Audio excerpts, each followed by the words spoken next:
ଆପଣଙ୍କ ପାଖରେ ଲେବର କାର୍ଡଟି ଅଛି କି?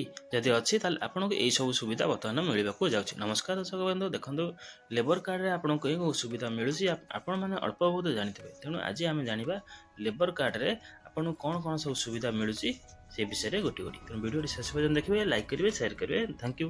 ଦେଖନ୍ତୁ ବର୍ତ୍ତମାନ ପର୍ଯ୍ୟନ୍ତ 43 ଲକ୍ଷ ନିର୍ମାଣ ଶ୍ରମିକ ପଞ୍ଜୀକୃତ ହୋଇଗଲାଣି। ସେମାନେ ବର୍ତ୍ତମାନ ଏଇ ସବୁ ସୁବିଧା ପାଉଛନ୍ତି।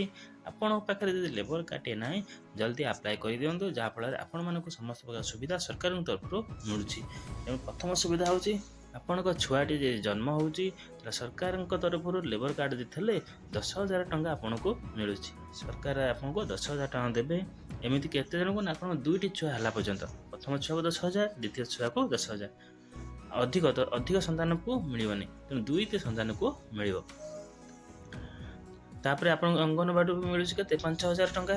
ତାହେଲେ ଅଙ୍ଗନବାଡ଼ି ତରଫରୁ ବି ଆପଣଙ୍କୁ 5,000। ଟୋଟାଲ ଗୋଟେ ପିଲା ପ୍ରତି ଆପଣଙ୍କୁ କେତେ ମିଳିଲା? ଗୋଟେ ଛୁଆ ପ୍ରତି 15,000 ଟଙ୍କା।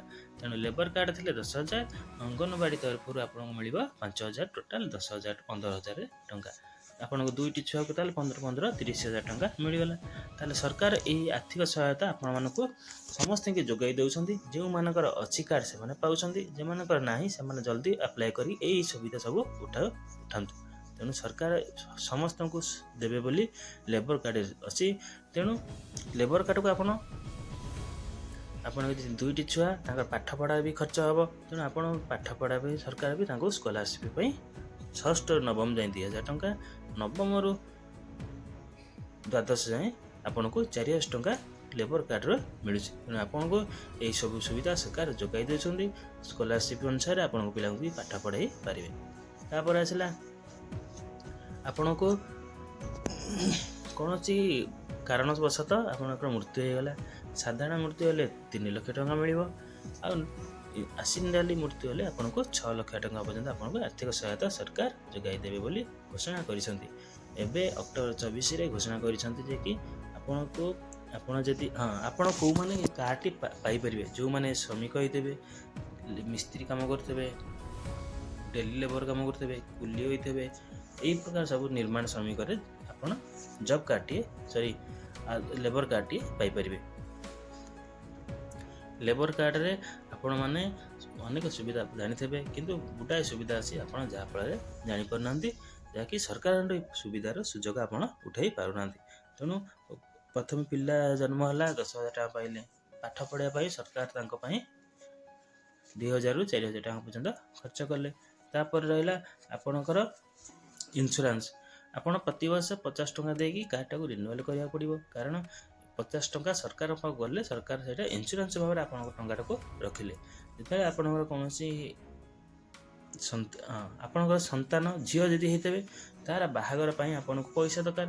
ପଇସା ସରକାର କ'ଣ କରନ୍ତି? 50,000 ଟଙ୍କା ପର୍ଯ୍ୟନ୍ତ ଆପଣଙ୍କୁ ସାହାଯ୍ୟ କରିବେ। ଯଦି ଲେବର କାର୍ଡ ଅଛି, ଆପଣ ସମସ୍ତ ଡକୁମେଣ୍ଟ ଦେଇ ଆପଣଙ୍କ ଲେବର କାର୍ଡ ସମସ୍ତ ପ୍ରକାର ଡକୁମେଣ୍ଟ ଦେଇ 50,000 ଟଙ୍କା ସରକାରଙ୍କୁ ପାଇପାରିବେ, ଯାହାଫଳରେ ଆପଣଙ୍କ ଝିଅ କନ୍ୟା ସନ୍ତାନକୁ ଆପଣ ସୁରୁଖୁରୁରେ ବିବାହ କରିପାରିବେ। ଦେଖନ୍ତୁ, ସରକାର ଆପଣଙ୍କ ଜନ୍ମ ପାଇଁ ପଇସା ଦେଲେ, ପାଠ ପଢ଼ିବା ପାଇଁ ପଇସା ଦେଲେ, ଆଉ ଝିଅ ବାହାଘର କରିବା ପାଇଁ ପଇସା ଦେଲେ। ତାହେଲେ ଦେଖନ୍ତୁ ଲେବର କାର୍ଡରେ କେତେ ପ୍ରକାର ସୁବିଧା ଆପଣମାନଙ୍କୁ ମିଳିବାକୁ ଯାଉଛି।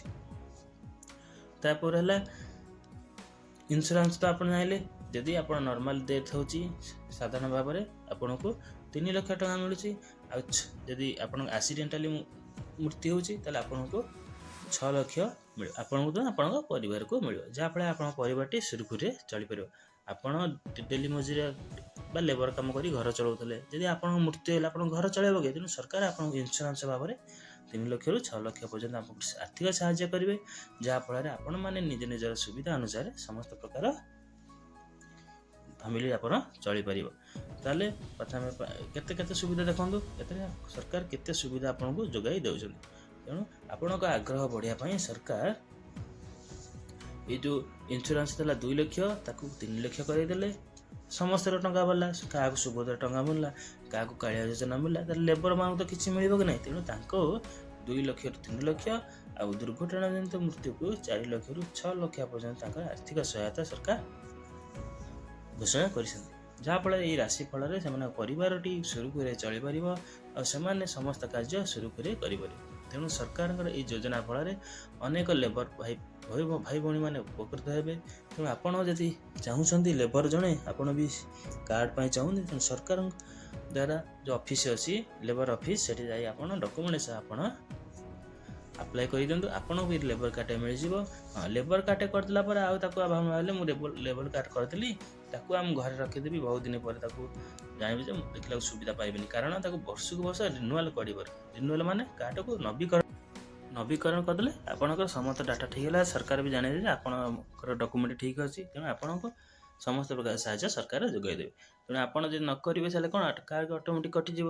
ତେଣୁ ଆପଣମାନେ ଯଦି କାର୍ଡ଼ଟିଏ ପକାଇଛନ୍ତି ଆପଣଙ୍କୁ ସୁବିଧା ପାଇବେ, ଯେ ନ କରିଛନ୍ତି ଜଲ୍ଦି କରେଇ ଦିଅନ୍ତୁ। କଲା ପରେ ଆପଣମାନଙ୍କୁ ସରକାର ସମସ୍ତ ପ୍ରକାର ସୁବିଧା ଯୋଗାଇ ଦେବେ। ଇଏ ଥିଲା ଲେବର କାର୍ଡ଼ ବିଷୟରେ ଗୋଟେ ତଥ୍ୟ ଅପଡ଼େଟ୍, ଯାହାକି ସମସ୍ତଙ୍କ ପାଇଁ ଉପକାରୀ।